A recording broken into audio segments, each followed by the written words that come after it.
can tell you how I define grace, and for me in the film, for sure, that it's this idea of loving others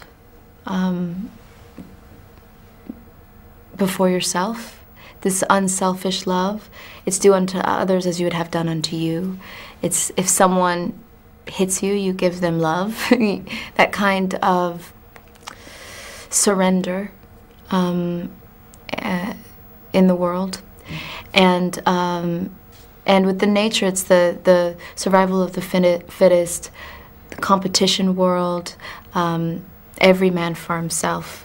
You know, if someone hits you, you hit him harder, kind of way. And I guess it begs the question, which is the most powerful and which is the way to succeed really in the world. That to me is a lot of what the film is. I know when preparing for this role, this woman, you know, Grace, is the kind of embodiment of the spiritual world. So to do that, I read a lot of books on cultivating joy, and I did read some of the Bible, but then I also, you know, I read like Thomas à Kempis, a poem about nature and grace. I meditated, you know, I prayed. I explored all religions and all ways of finding what grace could be and how to enrich that in myself. I definitely don't feel like this film is meant to be preachy and to be a conversion of any type of religion, but a way of asking you to open your heart to the people that are in front of you. It's funny because I am I'm a big Terrence Malick fan, and I'm also a Michael Haneke fan. Very different kinds of films that you get. But for me, I think what I love so much about The Tree of Life is that it's unapologetically earnest. You know, there's no element of wanting to be cool or, you know, it's just, it's beauty for beauty's sake.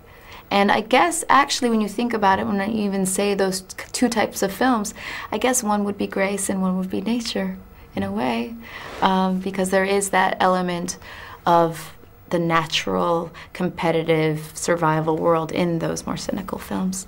The truth is, he's a man that is always questioning why we're here, and he has an amazing sense of humor. So many times we'd be shooting and Chivo, Manuel Lubezki, and Jorgen and Eric and Terry, something funny would happen, especially with the dog, and everyone would just laugh. Many times Terry would hold the camera, and there's some stuff with Fiona Shaw. She makes him laugh so much that the camera actually would shake because he was laughing so hard.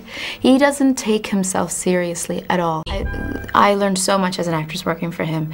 I learned that in many cases, you know, it's easier to wake up in the morning and think, okay, I know what I'm doing today. I got the scene. I know it in my head.